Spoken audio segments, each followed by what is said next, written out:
Bismillahirrahmanirrahim. Alhamdulillahirabbil alamin wassalatu wassalamu ala asyrafil anbiya'i wal mursalin wa ala alihi wa ashabihi ajma'in, amma ba'd. Alhamdulillah, syukur kita kehadrat Allah Subhanahu wa taala pada malam yang mulia ini dapat kita bersua lagi untuk kita sama-sama muzakarah ilmu fardu ain supaya dapat kita amal dan manfaat untuk diri kita dan semua masyarakat kita, dan memberi guna kepada kita bila kita mati nanti, insya-Allah. Semoga apa-apa yang kita lakukan, kita amalkan hari ini, dapat apa yang kita belajar pada malam ni dapat kita ambil manfaat, insya-Allah. Jadi alhamdulillah, insya-Allah kita sambung lagi pengajian kita pada malam ni pada muka surat 6. Tengok muka surat 6.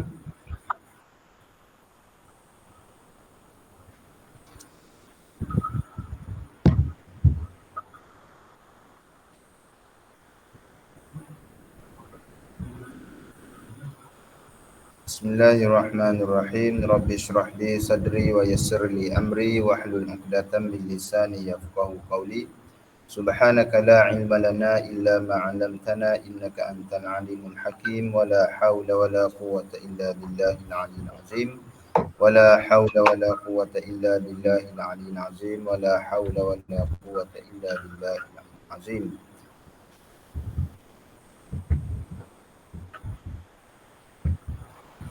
Alhamdulillah. Qala muallifu rahimahullahu ta'ala wa nafa'ana wa iyyakum bi'ulumihi fid dharain amin ya rabbal alamin. Kata musannif rahimahullahu ta'ala, kata pengarang rahimahullahu ta'ala. Baik, kita masuk kepada tajuk pengurusan uri. Jadi kita seorang Islam wajib kena tahu tentang perkara-perkara yang bersangkut paut dengan bayi ni. Sangkut paut dengan bayi, tambah-tambah kita seorang ketua rumah tangga mesti kena tahu benda ni. Kerana Islam ni mengajar kita daripada lahir lagi sehingga mati. Tidak ada agama lain yang mengajar tentang sebegini rupa melainkan agama Islam yang cukup sempurna. Al-Islamu ya'lu wa la yu'la alaih. Islam ni tinggi. Agama Islam tinggi dan tidak ada agama yang lebih tinggi daripada dia. Baik, kita masuk kepada pengurusan uri, yakni uri bayi tu. Ketika bayi lahir, maka dia akan keluar, selepas bayi lahir tu akan keluar uri, ataupun dinamakan kalau bahasa Kelantan kat sok kan? Sok. Satu, apakah uri? Nak takrif, kita nak tahu apa dia uri itu. Uri disebut dalam bahasa Arab al-mashimah. Disebut uri dari bahasa Arab, dalam bahasa Arab al-mashimah. Uri atau dikenali juga sebagai placenta. Kalau bahasa sains, namakan sebagai placenta. Adalah suatu yang keluar sesudah bayi dilahirkan.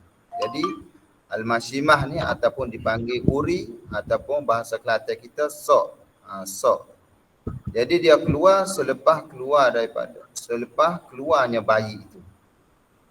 Uri adalah satu organ yang bersambung dengan tali pusat yang berfungsi sebagai alat yang membekalkan makanan dan oksigen kepada bayi di dalam kandungan. Jadi uri ni satu organ yang bersambung dengan tali pusat bayi itu sendiri, yang fungsinya ialah sebagai alat membekalkan makanan dan oksigen kepada bayi di dalam kandungan. Itulah dikatakan uri. Tengok kedudukan uri di dalam rahim. Jadi uri itu tengok gambar rajah dia tu. Uri duduk sebelah atas. Tu placenta normal lah. Uri duduk sebelah atas. Jadi dia bersambung dengan tali pusat bayi tu. Ni semua orang tahu dah ni. Baik, yang kedua, uri menurut pandangan Islam. Jadi Islam semua dia ada hukum. Baik masuk tandas, baik buang najis, pakai pakaian, semua ada hukum. Jadi Islam ni sangat sempurna lah agama kita. Menurut pandangan Islam, uri adalah suci bukannya najis. Uri ni adalah suci bukannya najis dan tidak boleh dijual atau diperdagangkan.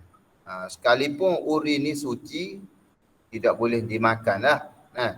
Sebab dia ni satu juzuk daripada manusia, satu juzuk daripada bayi itu sendiri. Cuma hukumnya tidak najis lah. Tidak najis. Dan tidak boleh dijual atau diperdagangkan. Oleh sebab itu, uri perlu ditanam dan diuruskan dengan cara yang baik.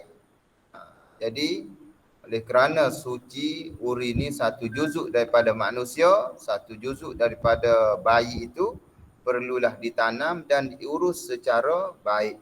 Sebab anggota-anggota kita ni, jika terputus ke ataupun kena potong sebab kecil manis ke apa, jadi sunat kita tanam lah.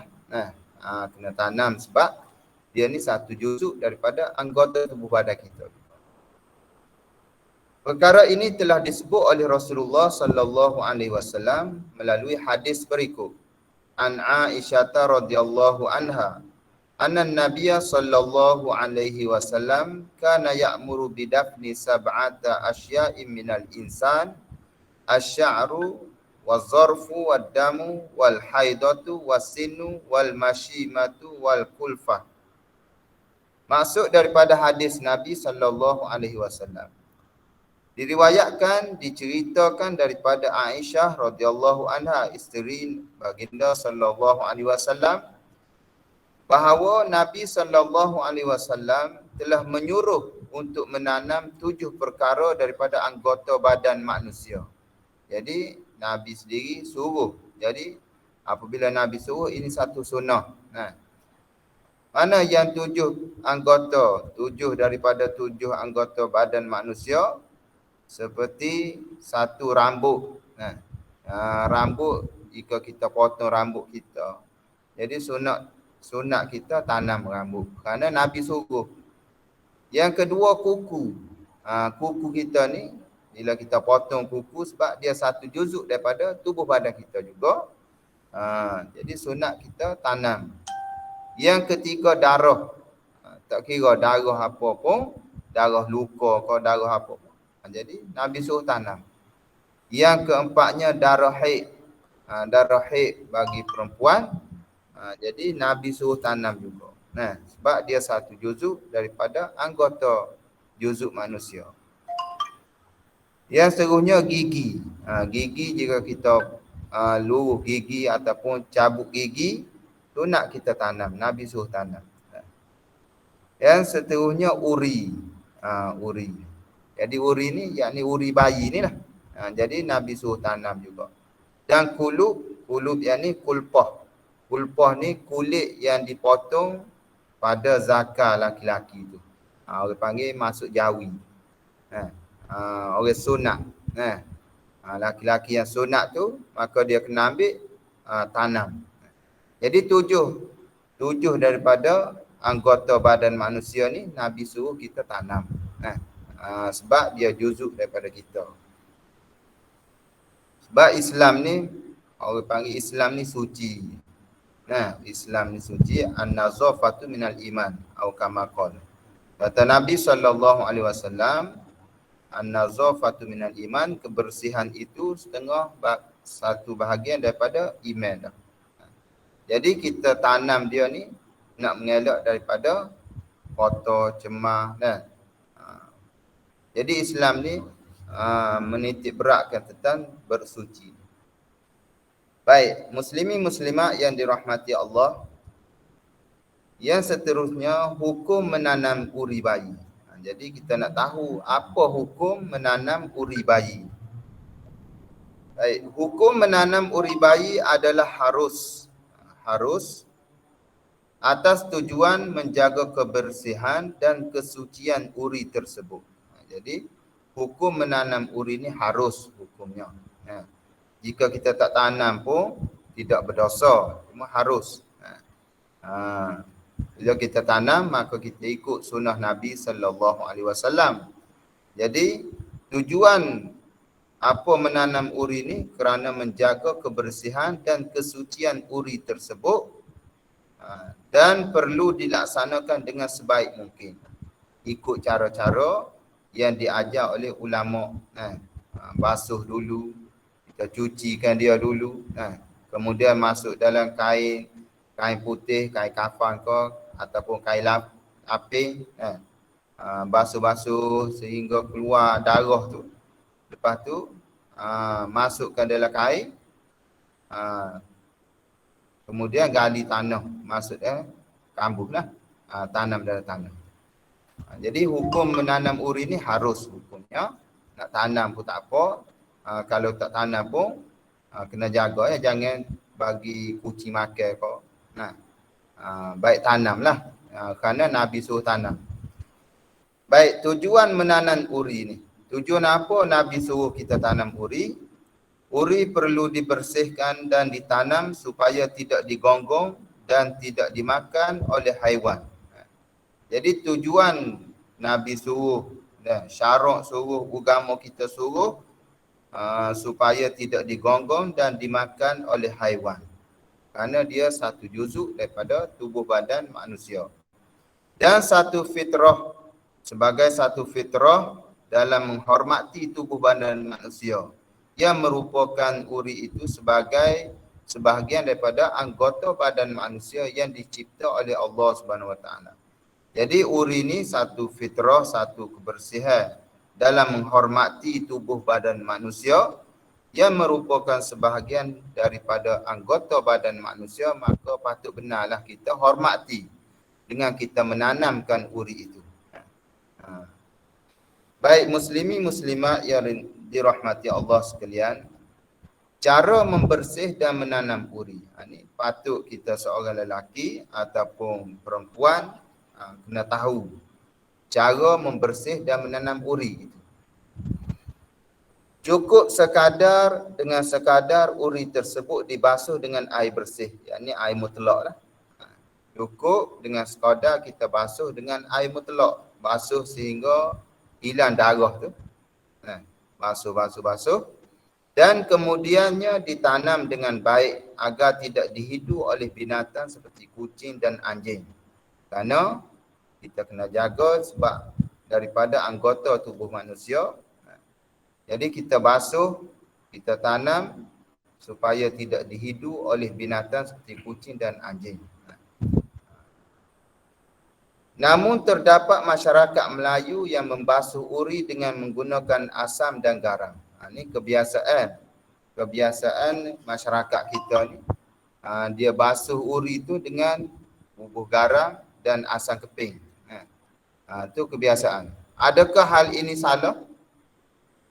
Sekiranya hal ini bertujuan untuk menghilangkan bau uri tersebut sebelum ditanam, maka ia adalah harus. Kita nak letak garam, asam dan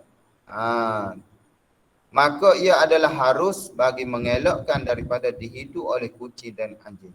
Jadi tujuan bubur garam ataupun tujuan dia bubur asam keping itu untuk nak mengelak daripada dihidu oleh kucing dan anjing. Maka hukumnya harus, tidak salah. Jadi kebiasaan sekadar kita nak basuh dengan air pun dah memadai dah. Basuh dengan air, cuci, kemudian ambil kain lapis, masukkan uri dalam kain tu, kemudian kita tanam. Gitu pun memadai dah. Kalau nak bubuh asam garam pun tak ada masalah. Kosak sekiranya sekiranya letak asam garam tu untuk tujuannya menghilangkan bau uri tu tidak salah. Seterusnya menjauhi perkara-perkara khurafat dan tahyul. Jadi ada setengah masyarakat kita ada yang orang panggil percaya karut-marut tentang uri bayi ni, tentang menanam uri bayi. Masih terdapat masyarakat Islam khususnya di Malaysia yang masih mengamalkan kepercayaan karub dan khurafat. Kepercayaan yang salah yang tidak diajar oleh Rasulullah sallallahu alaihi wasallam.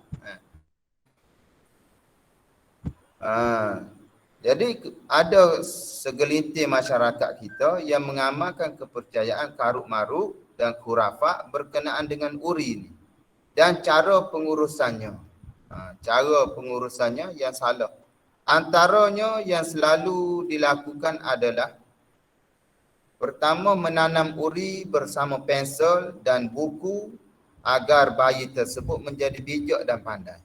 Ini fahaman yang salah. Ini kebanyakan ada orang-orang tua zaman dulu, orang-orang tua kita pun ada pernah ajar macam tu. Jadi dia suruh tanam uri itu bersama dengan pensel, buku, supaya apa? Kepercayaan dia supaya bayi tersebut menjadi bijak dan pandai. Kalau letak buku 10 butir buku pun kalau tak belajar tak pandai situ. Kan? Jadi itu salah fahaman kita. Jadi hendaklah kita buang dan jangan kita percaya benda-benda yang karut marut macam ni. Jadi nak pandai ke, nak bijak ke, kena belajar. Ilmu ni kena belajar. Al-ilmu bita'allum, ilmu ni dengan belajar. Bukan dengan makan pen ke, makan buku ke, tak pandai macam tu. Walaupun kita pergi jumpa Tok Guru, suruh Tok Guru doa kepada kita, tapi anak kita tak ajar belajar. Kita tidak mengajar dia ataupun kita tidak hantar dia belajar agama, maka tidak akan pandai. Jadi ini adalah fahaman yang salah. Hendaklah kita jauh, hendaklah kita buang kerana ditakuti jadi syirik dengan Allah Subhanahu Wa Taala.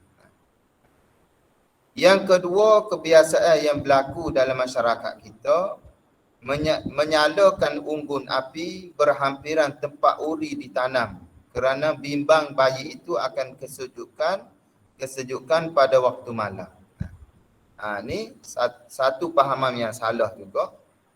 Biasanya orang-orang tua zaman dulu, tok-tok bidan zaman dulu yang tidak belajar agama, tidak belajar tauhid kepada Allah, maka dia guna adat resam yang salah. Jadi dia kata menyalakan unggun api berhampiran tempat uri ditanam tu kerana bimbang bayi itu akan kesejukan pada waktu malam. Kalau bayi sejuk, selimut je lah. Jangan letak api kau tu kepercayaan yang karut. Yang hendaklah kita jauhi daripada pahaman-pahaman yang orang dulu kala. Hendaklah kita jauhi. Kerana Nabi ajar suruh tanam je. Basuh, tanam.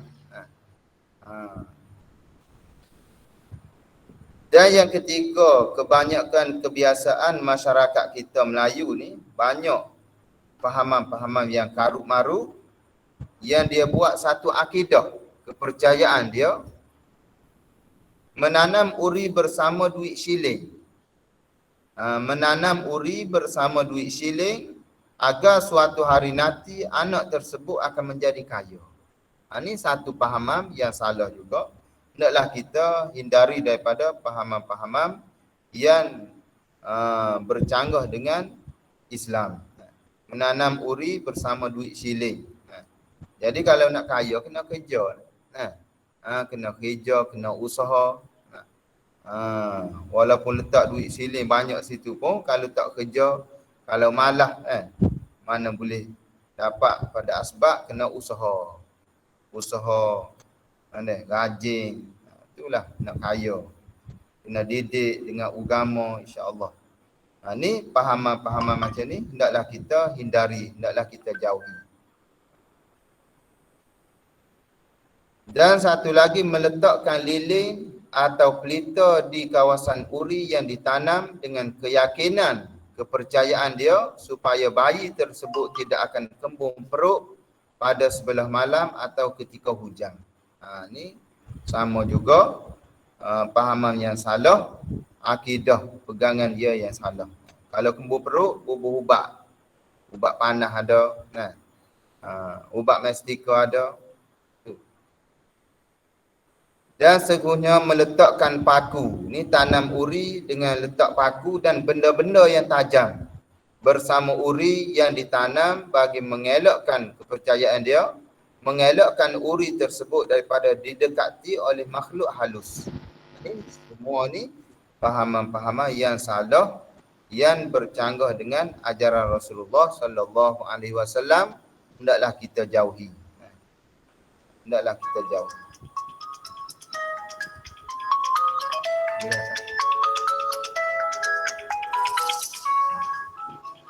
Muslimi muslimat yang dirahmati Allah sekalian.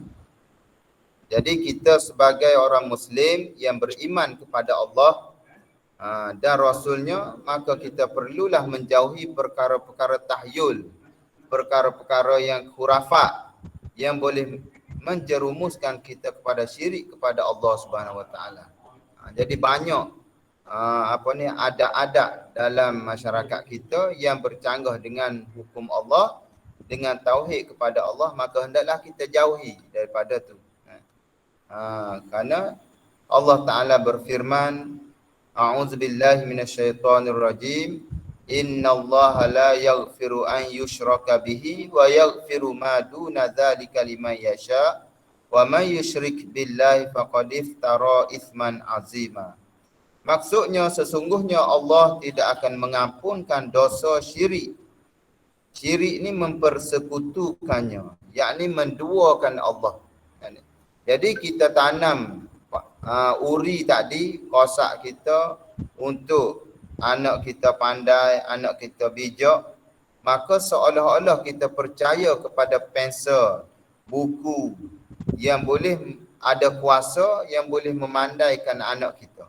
Yang boleh anak kita jadi pandai dengan sebab pensel, buku tadi. Jadi inilah yang jadi syirik pada kita. Hendaklah kita jauh. Ataupun menanam uri bersama duit siling agar suatu hari nanti anak kita menjadi kaya. Jadi dia pegang dengan akidah dia, pegang dengan hati dia bahawasanya tanam duit siling serta dengan uri itu boleh mengkayakan dia. Maka inilah jadi syirik. Sedangkan yang mengkaya kok, yang memiskinnya hanya Allah Subhanahu Wa Taala. Cuma kita usaha kerja dengan cara yang halal. Jadi ini boleh menjatuh kepada syirik kepada Allah, menduakan Allah. Menduakan dalam bab puasa. Seperti kita minum air. Minum air ni yang wajib kita iktikad yang menghilang dahaga itu Allah, bukan air. Jika kita iktikad air yang menghilangkan dahaga, maka itu sudah jadi syirik. Kerana menduakan dalam kuasa menghilangkan dahaga tu. Kiaslah dengan benda lain. Contohnya kita buat kerja. Kita buat kerja, usaha kita. Jika kita yakin usaha kerja itu yang mendatangkan rezeki, maka ini syirik juga. Boleh jatuh syirik. Hendaklah kita yakin tauhid kepada Allah sahaja. Bismillahirrahmanirrahim. Inna Allah la yaghfiru an yushraka bihi wa yaghfiru ma duna dzalika liman yasha wa man yusyrik billahi faqad iftara itsman azima. Allah berfirman, maksudnya sesungguhnya Allah tidak akan mengampunkan dosa orang syirik mempersekutukannya, yakni menduakan Allah dari segi perbuatan Allah. Kerana kita ni hendaklah kita tauhid kepada Allah dari segi perbuatan Allah, dari segi sifat Allah, dari segi zat Allah. Jika orang yang menyekutukan Allah, berkongsi dari segi perbuatan Allah, berkongsi dari segi sifat Allah, ataupun mempersekutu dari segi zat Allah, maka orang ni orang syirik je panggil. Dinamakan syirik. Syirik ni menduakan Allah. Jadi sesungguhnya Allah tidak akan mengampunkan dosa syirik mempersekutukannya dan akan mengampun dosa yang lain daripada itu bagi sesiapa yang dikehendakinya. Baik. Jadi Allah Ta'ala boleh ampun dosa, baik kita dosa besar ke dosa kecil. Jika Allah kehendaki dia nak ampun, maka dia boleh ampun. Amat mudah bagi Allah dalam nak mengampunkan dosa sesiapa. Kecuali dosa syirik. Hendaklah kita jaga. Hendaklah kita berwaspada dengan syirik. Dan sesiapa yang mempersekutukannya. Dan sesiapa yang mempersekutukan Allah dengan sesuatu yang lain, dengan makhluk yang lain, maka sesungguhnya dia telah melakukan dosa yang besar. Dosa besar ni dosa yang tidak diampun. Dosa syirik, melainkan dia kena mengucap 2 kalimah balik, masuk Islam semula. Jadi segala amalan orang yang syirik kosong. Sebab itulah kita kena jaga daripada kepercayaan yang karut-marut yang tidak ada dalam Islam, hendaklah kita jauh. Walaupun daripada tok nenek moyang kita yang ajar, jika kita adukan dengan Islam, ada ke dalam Islam sebut macam ni, maka kalau tidak ada, hendaklah kita buang, hendaklah kita jauh. Surah An-Nisa, justru lakukanlah sesuatu perkara berdasarkan ilmu dan kefahaman yang sebenar agar kita tidak tergolong dalam golongan orang yang menyekutukan Allah Subhanahu Wa Taala. Sebab itulah diwajibkan ke atas tiap-tiap mukallaf belajar ilmu. Talabul ilmi faridatun ala kulli muslimin wa muslimah. Menuntut ilmu itu wajib fardu ain di atas tiap-tiap laki-laki muslim dan muslimat. Dan Allah Ta'ala berfirman juga, wa ma atakumur rasulu fakhuzuh wa ma nahakum anhu fantahu. Ini surah Al-Hajj ayat yang ke-7. Allah Ta'ala sebut, apa yang diberikan Rasul kepadamu maka terimakanlah dia. Apa yang Rasul ajar kita, hendaklah kita terima. Dan apa yang dilarangnya bagi kamu, maka hendaklah kamu tinggalkan dia. Jadi Nabi Rasul Nabi Muhammad sallallahu alaihi wasallam mengajar kita tentang mengurus bayi ataupun uri tadi dengan hanya sekadar kita basuhkan dia dengan air mutlak, ataupun kalau nak bubuh garam ke, nak bubuh asam ke, dengan niat, dengan kosaknya tujuan untuk menghilangkan bau sahaja. Lebih daripada tu tak boleh kita nak buat kepercayaan kita, nak suruh anak pandai ke, nak suruh gini-gini, itu boleh jatuh pada khurafat, karut-marut. Jadi baik, muslimin muslimat yang dirahmati Allah sekalian. Jadi habislah tentang pengurusan uri tadi. Baik, kita masuk kepada akikah dan bercukur rambut.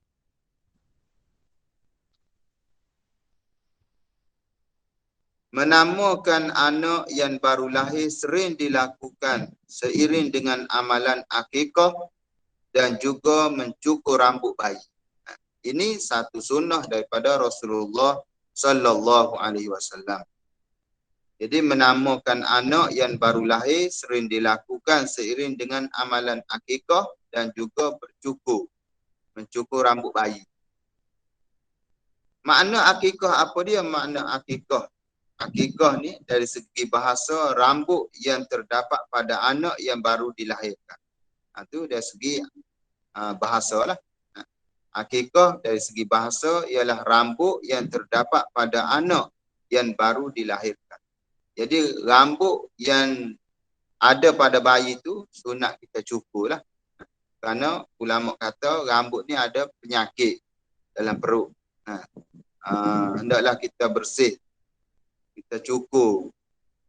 Buang habis rambut tu. Dari segi syarak pula makna akikah, dari segi syarak binatang yang disembelih bagi anak yang baru dilahirkan. Jadi makna akikah dari segi syarak ni Allah dan Rasul lah, agama kita. Yang ni binatang yang disembelih bagi anak yang baru dilahirkan. Baik, antara hadis yang memperkatakan tentang akikah ini dalil menunjuk kata sunnah kita buat akikah.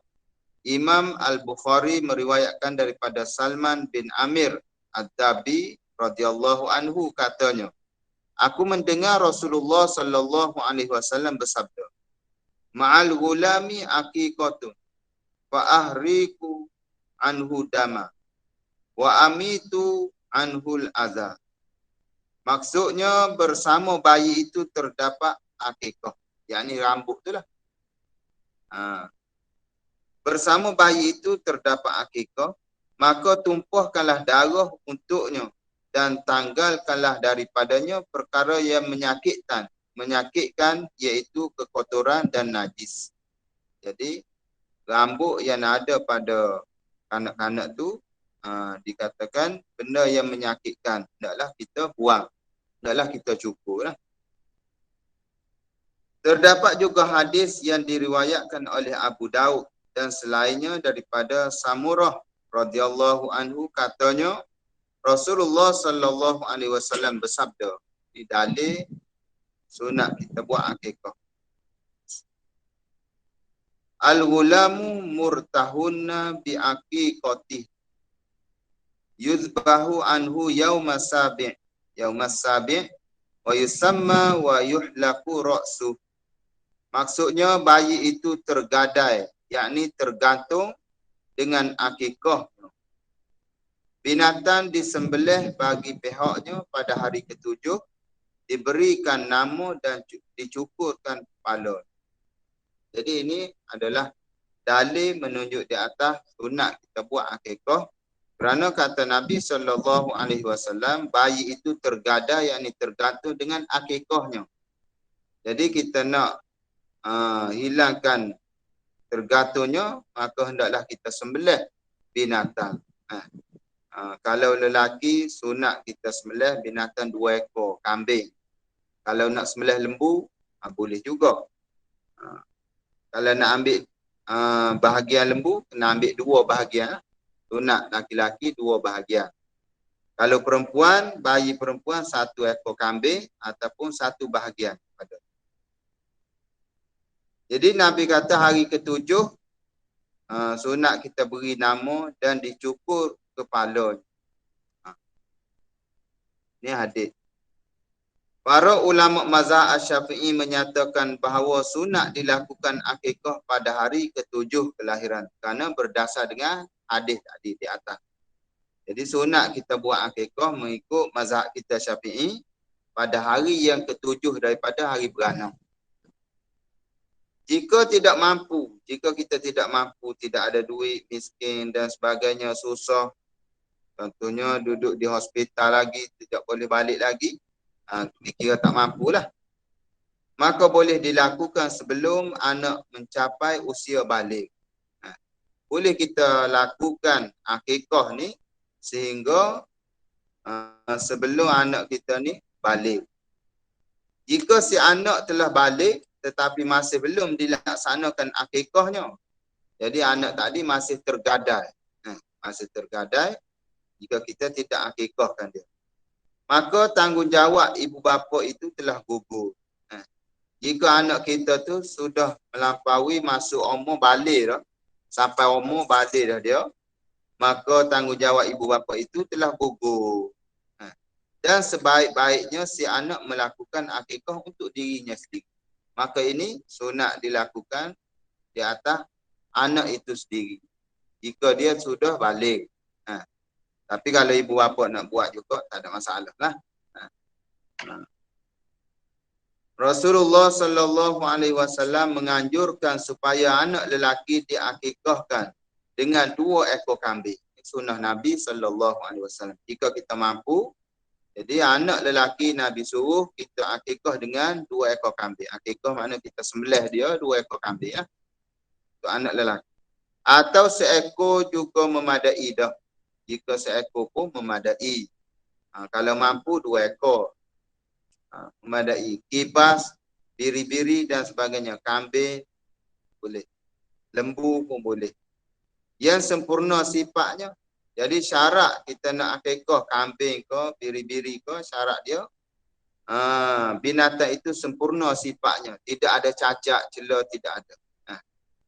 Dan syarat-syaratnya Sedangkan anak perempuan memadai diakikahkan dengan seekor kambing sahaja.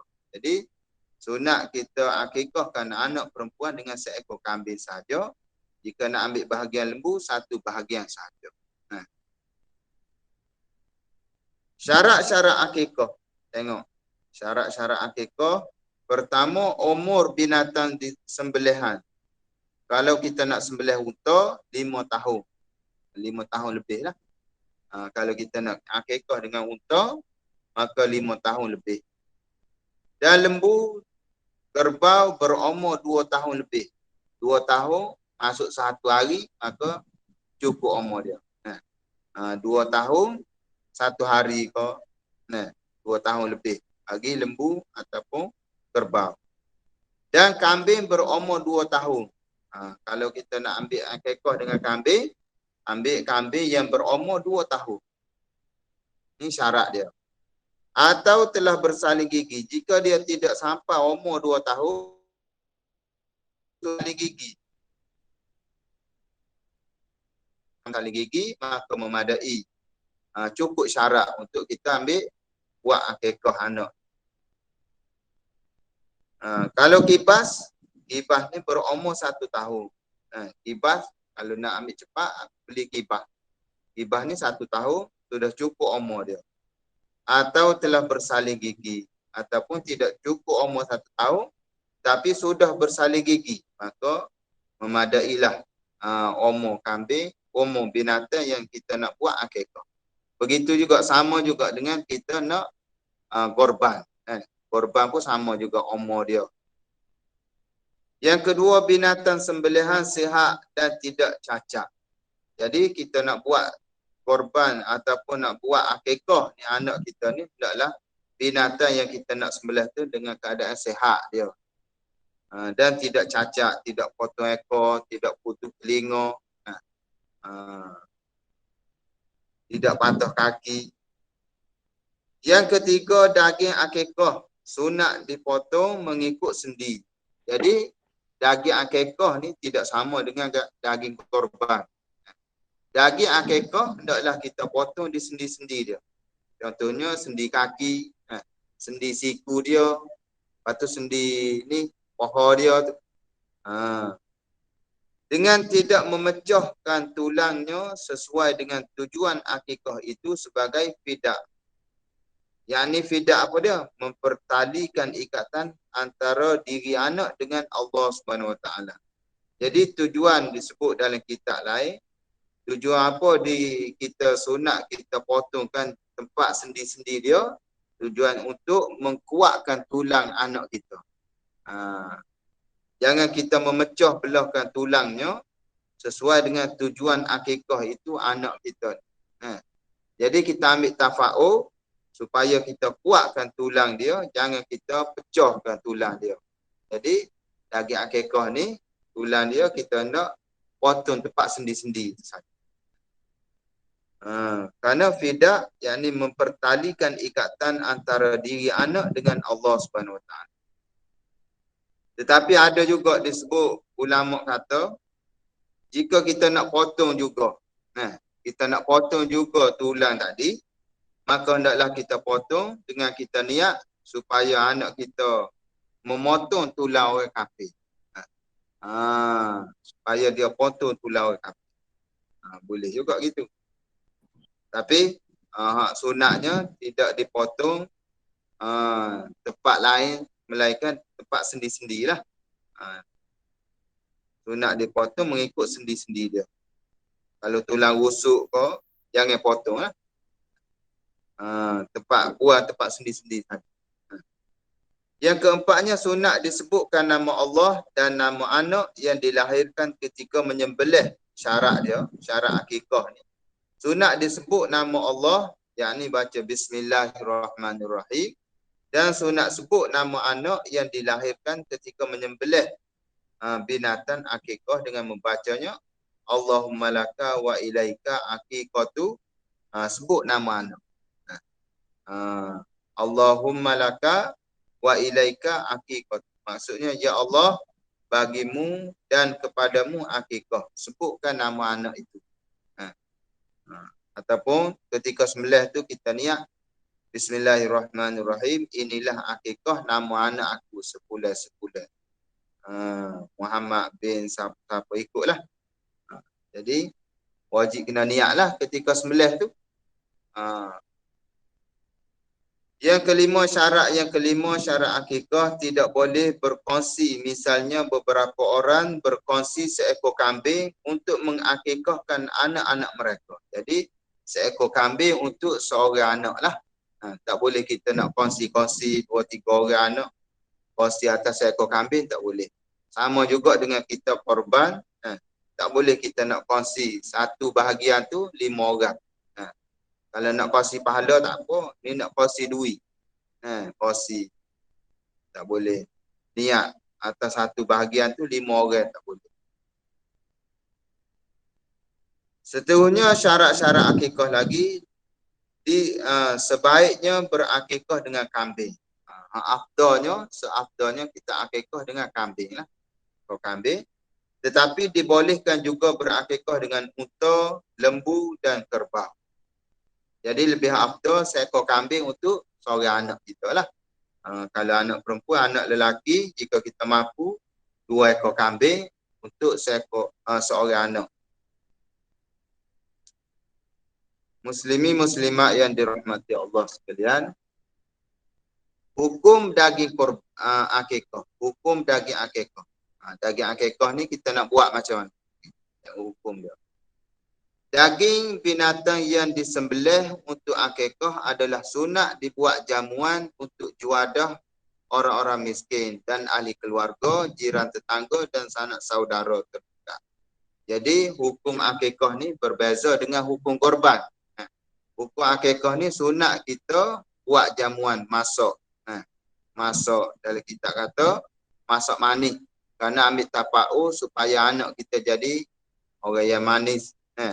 Manis akhlaknya, manis rupanya. Jadi sunat kita masuk dan panggil orang fakir miskin dan ahli keluarga, jiran tetangga, sanak saudara mari makan kat rumah lah.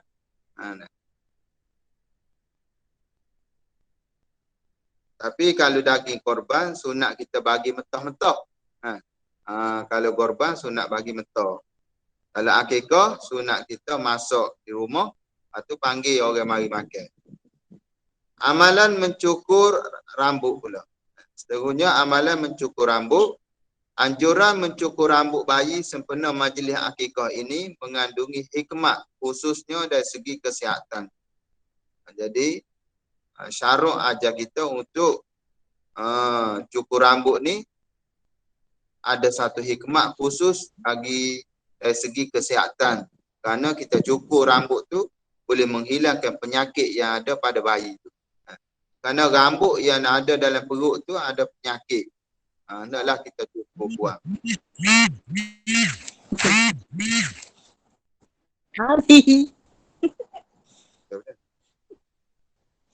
Menurut Ibnu Al-Qayyim, amalan ini akan meningkatkan tahap kesihatan anak tadi. Jadi mencukur ni kata ulama Ibnu Qayyim adalah meningkatkan tahap kesihatan untuk anak tadi. Membuka mulut, membuka selaput kepala dan mempertajamkan daya penglihatan, pendengaran dan deria bau. Inilah antara hikmat daripada mencukur rambut bayi tadi. Untuk meningkatkan kesihatan anak, membuka selaput kepala dia dan mempertajamkan daya penglihatannya dan memperdengar pendengarannya dan deria hidu dia. Ini salah satu daripada hikmat mencukur rambut bayi. Hikmat berakikah pula. Apakah hikmat berakikah anak? Pertama, melahirkan rasa gembira atas kelahiran satu jiwa Muslim baru yang sujud menyembah Allah Subhanahu Wa Taala di dunia ini. Jadi satu kesyukuran, kegembiraan di atas kita dapat bayi. Kerana dengan dapat bayi yang Muslim ni, dia dapat menyembah Allah Subhanahu Wa Taala. Yang kedua, mendekatkan diri anak itu kepada Allah atas akikah yang dilakukan. Ni ada hikmat berakikah. Boleh mendekatkan diri anak itu kepada Allah Subhanahu Wa Taala atas akikah yang dilakukan.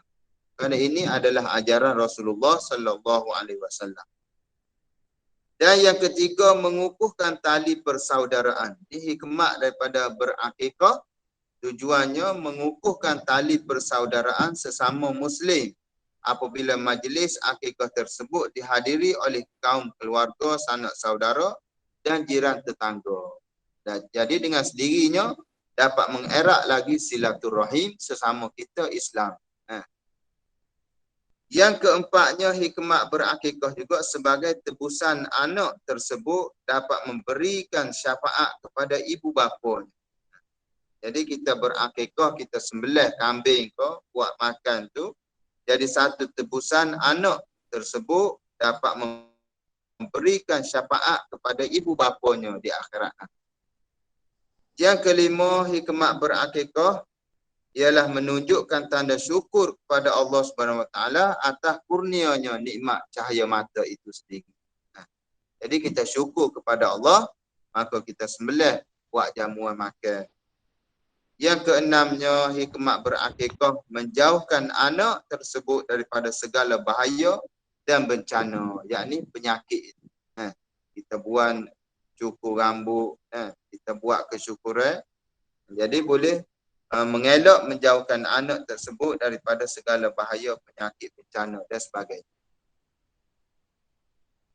Muslimi muslimat yang dirahmati Allah sekalian, sembelihkan kambing, sembelihkan binatang itu atas nama anak yang dilahirkan dan ucapkanlah dengan nama Allah yang ya Allah bagimu dan kepadamu ku persembahkan akikah si fulan atau si fulan. Itu hadis riwayat daripada Baihaqi.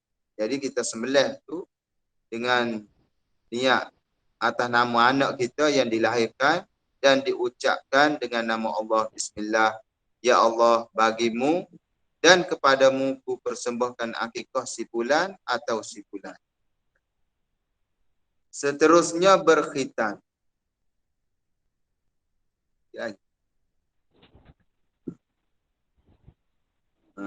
Rasanya start dulu. Boleh?